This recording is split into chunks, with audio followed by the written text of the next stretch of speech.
Hello दोस्तों, स्वागत है आपका मेरे चैनल कुशल पहले ही इन्फॉर्मेशन था। तो दोस्तों अब इस चैनल का नाम मार्शल क्लासेस हो चुका है। तो आप इस चैनल का नाम ज़रूर रखें। जैसा कि आप सभी को पता होगा कि हमारी एक सीरीज़ चल रही है, उस सीरीज़ का नाम क्या है?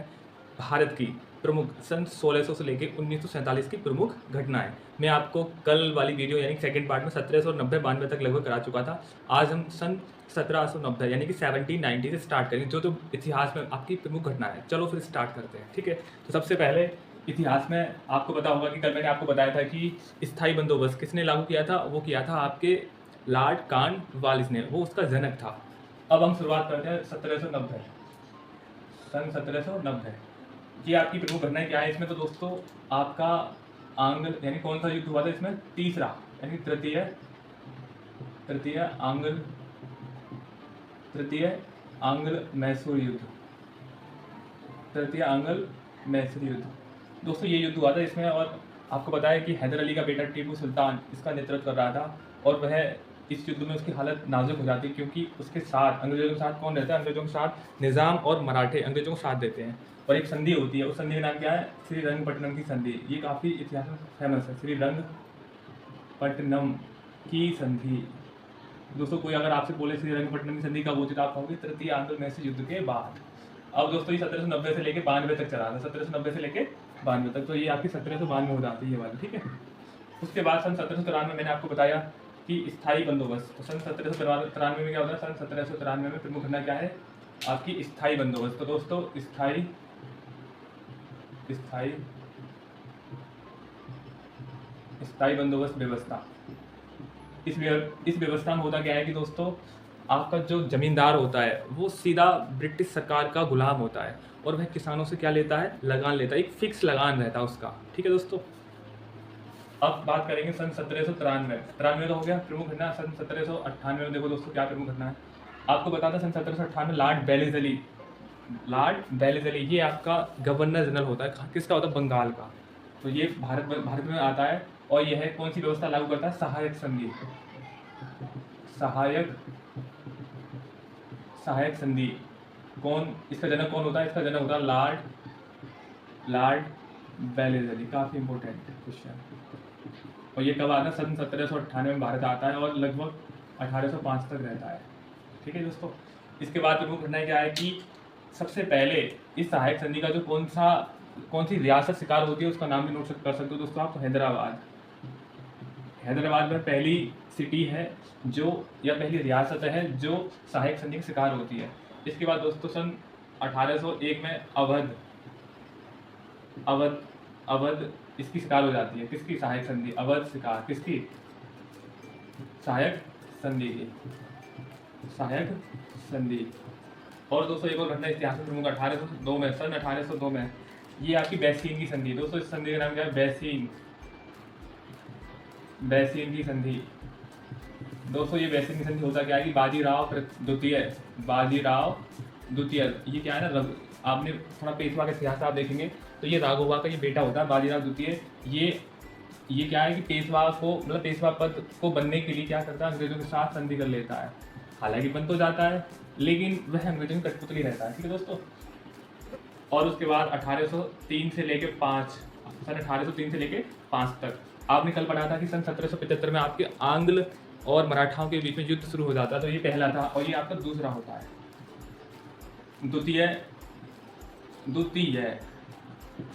द्वितीय आंग्ल मराठा युद्ध स्टार्ट हो जाता है। इस युद्ध में भी देखा जाए तो ओवरऑल अंग्रेज ही जीतते हैं। और उसके बाद इतिहास की फेमस घटना एक का नाम है 1806 सन 1806 में इस घटना में होता क्या है दोस्तों? एक आपका बेल्लौर का विद्रोह हो जाता है। बेल्लौर का विद्रोह। और ये प्रसिद्ध क्यों है दोस्तों? इस विद्रोह में ये होता है कि आपके जो भारतीय सैनिक जो रहते हैं वो क्या करते हैं? बेसिकली अंग्रेज सरकार यानी कि ईस्ट इंडिया कंपनी उनको यह अनुमति नहीं देती कि आप ना तो सिर पर पगड़ी बांध सकते हो और ना ही आप टीका लगा सकते हो। तो दोस्तों अगर सपोज करो किसी भी इंसान का जब धर्म के ऊपर बात होती है तो वह दुष्ट तो हो ही जाएगा। इसलिए वो क्या कर देते हैं? विद्रोह कर देते हैं। इस विद्रोह का नाम है बेल्लौर का विद्रोह। इसे कौन करते हैं? सैनिक करते हैं, भारतीय सैनिक। ठीक है दोस्तों। 1806 के बाद सन 1809 में एक प्रसिद्ध घटना है और वो है आपकी अमृतसर की संधि। ये दोस्तों आपकी सिखों के यानी कि पंजाब के राजा पंजाब के राजा पंजाब के राजा रणजीत सिंह और ये है पंजाब के राजा रणजीत सिंह। और आपके अंग्रेजों की कौन रहते हैं इधर 1809 में? लॉर्ड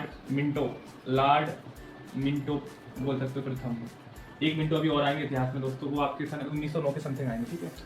ये 1809 की प्रमुख घटना है दोस्तों। उसके बाद सन 1813 में आपसे चार्टर एक्ट पारित होता है। और इस एक्ट में क्या है कि बेसिकली ये है अंग्रेजी भारत के अंदर रूल करेगा, यानी कि वही नियम को विनियमित करेंगे, यानी कि वही नियम बनाएंगे, कंट्रोल करेंगे भारत को। अंग्रेज वाली किस संसद में? अंग्रेजों की संसद होती है ब्रिटिश संसद, तो वहाँ से रूल बन के आता है भारत के अंदर। तो इसमें क्या है कि ईस्ट इंडिया कंपनी को एक अधिकार मिल जाता है। ईस्ट इंडिया कंपनी को एक अधिकार, व्यापार के लिए एक अधिकार। अभी आप देखोगे ये धीरे धीरे टूट भी जाएगा। 1813 के बाद दोस्तों एक फेमस घटना है इतिहास में, सन 1814 से लेकर 16। इधर होता क्या कि अंग्रेजों और नेपाल का युद्ध शुरू हो जाता है, यानी कि आंग्ल और गोरखा दोस्तों सब जानते हैं, ये नेपाल में रहते हैं। वहाँ की एक जनजाति का नाम है गोरखा, आंग्ल गोरखा, या इसे आप बोल सकते हो नेपाल युद्ध। तो दोस्तों इसमें बेसिकली जीतता कौन? ऑब्वियसली अंग्रेज ही जीतेंगे। और उसके बाद 1816 में सिंगोली की संधि होती है, अंग्रेज जीत जाते हैं। और उसके बाद सिंगोली की संधि करते हैं। कौन करते हैं? अंग्रेज और नेपाल के मध्य हो जाती है 1816 में। और दोस्तों 1817 में होता क्या है दोस्तों, आपके आपने 1817 से लेकर 18 घटना है, बहुत ही प्रमुख घटना है। इस घटना में होता क्या है दोस्तों, आपका ये जो कौन है, आपका द्वितीय आंग्ल मराठा युद्ध यहाँ हो जाता है। तृतीय कौन सा? तृतीय आंग्ल मराठा युद्ध शुरू हो जाता है। और यहाँ पर आपका जो मराठाओं का जो वंश है, यानी पूरा मराठा वंश आपका बिल्कुल बेजड़ हो जाता है, यानी कि ये उड़ जाता है या उजड़ जाता है। और यहाँ से जो आपका पेशवा का जो पद है वो क्या है, बिल्कुल ही निरस्त यानी अस्तित्वहीन हो जाता है। और यहीं से आपके जो आप सन 1857 में देखेंगे नाना पंत धनुपंत जिसका नाम है, वो क्या करते हैं, पेंशन पर अंग्रेज इनको भेज देते हैं कानपुर के लिए, ठीक है। और एक और होता है पिंडारियों का दमन, ये भी बहुत प्रमुख घटना है, पिंडारियों का दमन। पिंडारिया बेसिकली होते क्या है, वे जैसे जब आपके मराठा वगैरह जो माल को लूटते थे, तो उनमें से ही कुछ लोग होते हैं जो जैसे क्या है कि जैसे एक पैंट होती है ना, पैंट में शाम को सब उजड़ जाता है और बाद में कोई आ जाए और देखे कुछ मिल जाएगा कि नहीं मेरे को, तो वो वही लोग हैं पिंडारी। तो यहाँ पर कौन रहते हैं, लॉर्ड हेस्टिंग्स ये गवर्नर होते हैं किसके, भारतीय ईस्ट इंडिया कंपनी के। तो वो क्या करते हैं, इन पर दमन करते हैं, ठीक है दोस्तों। आप एक प्यारा से स्क्रीनशॉट लो फटाफट। तो जैसे कि अभी मैंने आपको बताया था सन 1817 और 18 में आपका तृतीय आंग्ल मराठा युद्ध होता है। और 1822 माफ करें, 1822 ये प्रमुख आपका एक एक्ट पारित हुआ जिसका नाम है आपका टेनेंसी एक्ट। यह वह एक्ट होता है दोस्तों जब यदि आपके किसान भारत यानी कि भारत सरकार उस टाइम में कौन थे, अंग्रेजों को यदि वो लगान देते रहेंगे तब तक वो अपनी ज़मीन कर सकते हैं। उसके अलावा यदि वो लगान नहीं देंगे तो उनसे ज़मीन उनकी वो छीन ली जाएगी, यह है वो एक्ट है। उसके बाद 1824 और 26 में आपका कौन सा दोस्तों, यानी कि प्रथम आंग्ल बर्मा युद्ध, प्रथम आंग्ल बर्मा युद्ध स्टार्ट हो जाता है। और उसके बाद दोस्तों ये 1826 में एक संधि होती है जिसका नाम है यांडबू। काफ़ी इंपॉर्टेंट सवाल है ये यांडबू की संधि होती है। बेसिकली कौन जीतेगा, ऑब्वियसली आपका अंग्रेजी ही जीतेंगे। और 1824 में एक आपका बैरकपुर दोस्तों, एक आपका प्रमुख घटना है बैरकपुर का सैनिक विद्रोह। ये काफ़ी इम्पोर्टेंट, बैरकपुर का सैनिक विद्रोह दोस्तों। इसमें बेसिकली होता क्या है, ये सैनिकों का विद्रोह है। और इसी से ही 1857 को क्या है, एक हवा मिलती है, क्योंकि सैनिक ऑब्वियस क्या करते हैं, विद्रोह करते हैं। तो अब सैनिकों को ये लगने लगा है कि हम भी एक विद्रोह कर सकते हैं। इसीलिए 1857 की एक बहुत बड़ी क्रांति करते हैं सैनिक, ठीक है। तो ये क्यों करते हैं, वो एक्चुअली होता ये है कि आपको इस टाइम में कौन सा युद्ध चल रहा है, अंग्रेजों और बर्मा का युद्ध चल रहा है, ठीक है। तो उसमें कौन शामिल होते हैं, अंग्रेजों की सेना में भारतीय। तो भारतीयों को भेजा जाता है, कहाँ पे भेजा जाता है, बर्मा, युद्ध के लिए लड़ने के लिए। तो वहाँ होता क्या है कि उन्हें समुद्र से होकर जाना पड़ता है। जब वो समुद्र से होकर जाते हैं तो उनका क्या है, वो काला पानी होता है समुद्र में, उनसे जिससे उनका धर्म भ्रष्ट हो जाता है, इसलिए वो सैनिक जाते नहीं है। और यहाँ पर एक 47वीं रेजिडेंट होती है और उस पर क्या है, एक बंदूक चलवा देते हैं अंग्रेज सरकार जो रहती है, ठीक है। उसके बाद दोस्तों 1824 के बाद सन 1828, ये भी बहुत इंपॉर्टेंट घटना है। 1828 में आपकी सबको पता होगा धर्म समाज की स्थापना हुई थी, धर्म समाज की स्थापना। और दोस्तों एक आपके लॉर्ड विलियम बेंटिंक, ये दोस्तों ये भारत के प्रथम गवर्नर जनरल बनते हैं, या आप कह सकते हैं यह भारत के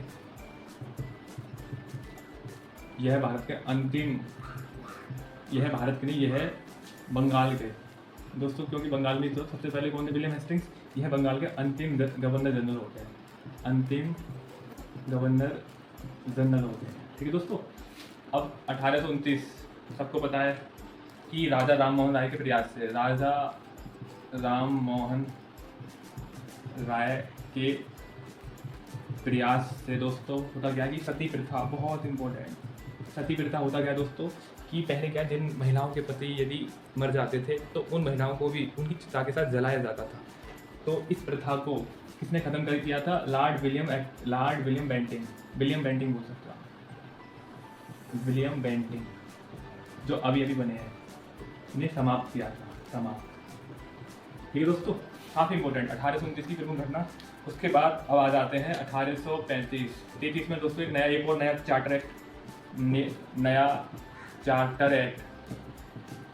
चार्टर एक्ट पारित, पहले की तरह। इसमें क्या बोला जाता है, जो आपका कंपनी का जो एकाधिकार समाप्त हो जाता है, कंपनी का व्यापार पर, कंपनी का एकाधिकार, यानी किससे? व्यापार से।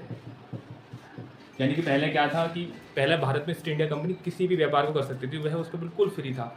अब क्या है कि अब ब्रिटिश संसद में एक रूल पारित होता है जिसका नाम है न्यू चार्टर एक्ट 1833। और दोस्तों अब कंपनी सिर्फ चाय और चीनी पर ही अब व्यापार कर सकती है, यानी चीन के साथ व्यापार कर सकती है, लिमिट। 1835, ये काफ़ी इंपॉर्टेंट, आपने नाम सुना होगा मैकाले क्या है? एक बहुत मतलब बहुत मानी हुई हस्ती है, देखा जाए तो इतिहास में मैकाले का नाम। तो मैकाले विधि आयोग के सदस्य बनते हैं। दूसरी चीज़, ये तो फिर इम्पोर्टेंट है, ये इसके साथ एक और इम्पोर्टेंट पॉइंट है, जो आपकी अंग्रेजी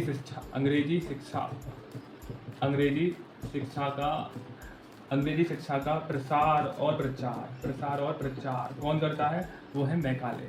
यानी अंग्रेजी शिक्षा के जनक कौन है भारत में? आज हम लोग जो अंग्रेजी पढ़ते हैं वो किसकी देन है? वो मैकाले की देन है, ठीक है। 1839 से लेके दोस्तों 42, ये प्रमुख घटना है। एक युद्ध होता है जिसका नाम है प्रथम अब ये कौन सा है? ये आंग्ल अफगान युद्ध। दोस्तों इस युद्ध में अफगान जीत जाते हैं, देखा जाए तो अफगानों की जीत। और उस टाइम पे अंग्रेजों के जो गवर्नर जनरल होते हैं लॉर्ड एलिनबरा होते हैं, ठीक है दोस्तों। और इम्पोर्टेंट घटना, ये वेरी इंपॉर्टेंट, 1842 और 43 में क्या होता है कि आपने नाम सुना दास प्रथा, यानी कि जो पहले जो दासी थे, दास प्रथा का स्थायी रूप से उन्मूलन कौन करवाता है? लॉर्ड एलिनबरो। ये भी काफ़ी इंपॉर्टेंट है दोस्तों। 1842 के बाद दोस्तों प्रमुख घटना आ जाती है 1845 और 46 दोस्तों। 1845 और 46 इसमें क्या होता है? प्रथम आंग्ल और सिखों का युद्ध शुरू, प्रथम आंग्ल सिख युद्ध। और दोस्तों इस युद्ध में होता क्या है कि आपके जो पंजाब, जो कि बहुत बड़ी सेना होती है पंजाब की, क्योंकि सन 1839 में तो पंजाब के जो राजा महाराणा प्रताप सिंह, उनकी मृत्यु हो जाती है। उसके बाद उनका बेटा चलाता है, ठीक है दोस्तों। लेकिन क्या है कि कुछ अंग्रेज इनके साथ चालबाजी खेल लेते हैं, वो उनके सेनापतियों को अपने में मिला लेते हैं, और इस युद्ध में वो कौन जीत जाता है? अंग्रेजों की जीत हो जाती है। ऑब्वियस जब अंग्रेजों की जीत हो जाती है तो होता क्या है कि फिर सेनाओं को कम करवा देते हैं, ठीक है। लगभग 2-3 लाख सेना थी इस टाइम की। 1845-46 हो गया दोस्तों। उसके बाद 1848-49 फिर आपका द्वितीय आंग्ल सिख युद्ध होता है। इस युद्ध में भी क्या होता है फिर से, और इस टाइम पता कौन आ जाता है गवर्नर जनरल भारत का बनकर?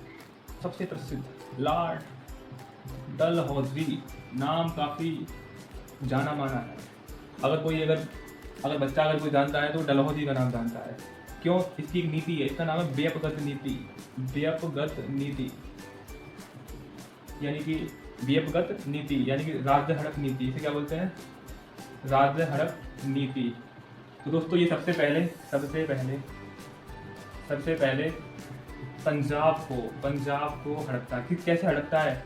यही बाय द वॉर यानी युद्ध के माध्यम से। अगर कोई पूछे सबसे पहले कौन सा राज्य है जो कि लॉर्ड डलहौजी अपनी राज्य हड़प नीति में शामिल करता है, उसका नाम है सतारा। उसका नाम क्या है? सतारा सन 1848 में शामिल कर लेता है इसको। तो दोस्तों एक फटाफट आप इसका स्क्रीनशॉट ले लें।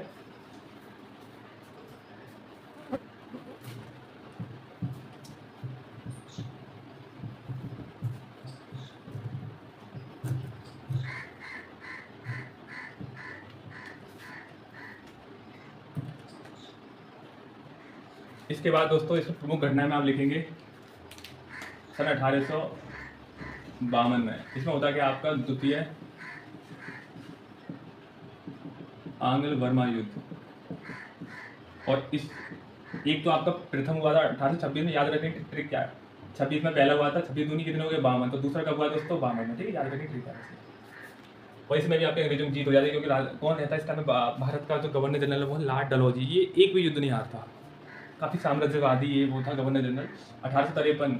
और दोस्तों 1852 में क्या होता है? आपने सुना होगा तार व्यवस्था और एक डाक व्यवस्था, यानी कि तार व्यवस्था आपकी भारत में आ जाती है, भारत में स्थापित हो जाती है। आने का मतलब स्थापित। क्यों बिछाए जा रहे हैं तार वगैरह? ताकि व्यापार में हमें जल्दी से जल्दी आसानी रहे, एक जगह से दूसरे स्थान पर, यानी संचार वगैरह के लिए व्यवस्था करी जाती है। और 1853 में दोस्तों सबको पता है 1854 की काफ़ी फेमस घटना है। प्रथम रेलवे आपकी चली थी मुंबई से ठाणे तक 34 किलोमीटर तक। तो वही आपकी रेलवे का गठन किसके काल में हुआ था? लॉर्ड डलहौजी के काल में सन 1853। और दोस्तों ये आपकी 1854 कौन सी थी? डाक व्यवस्था सन 1854 में आपकी स्टार्ट हो गई थी, डाक व्यवस्था। उसके बाद दोस्तों आपकी 1854 से लेकर 1855-56 तक कौन रहे थे? ये 1856 तक कौन रहे थे दोस्तों? आपके 1856 तक रहे थे लॉर्ड डलहौजी।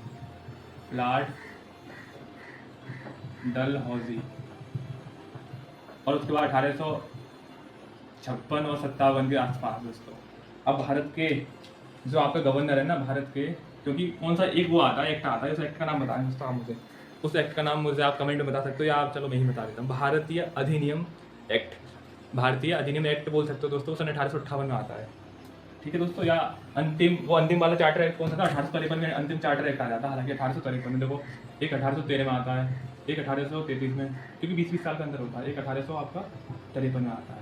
तो इस एक्ट के माध्यम से ये होता है, जब आपका भारत का जो गवर्नर जनरल है दोस्तों, भारत का गवर्नर जनरल है, वो अब भारत का वायसराय कहलाएगा। क्या कहलाएगा? वायसराय कहलाएगा। बात है ये 1858 में कही जाती है दोस्तों। ठीक है। तो आपका प्रथम इंपॉर्टेंट सवाल है, प्रथम वायसराय कौन है भारत का? तो आप कहोगे लॉर्ड कैनिंग। कौन है? Lord Canning.